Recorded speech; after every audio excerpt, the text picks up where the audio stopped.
Hey everyone, welcome back to the channel.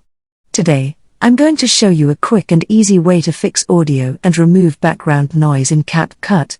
It's a simple process, so let's dive right in. Here we are in Capcut, and I've already added my video to the project.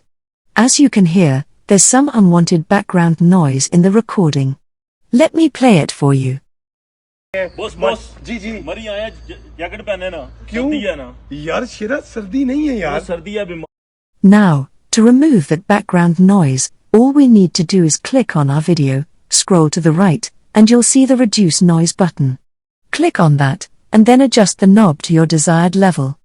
Let me split the clip in half to demonstrate the effect.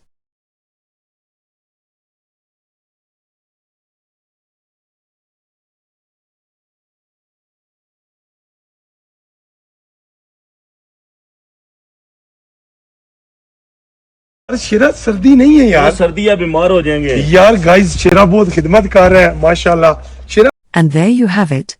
The background noise is significantly reduced, and my voice is much clearer. This simple feature in Capcut can make a huge difference in your videos. If you found this video helpful, don't forget to like it and subscribe to our channel. Thanks for watching, and I'll see you in the next one.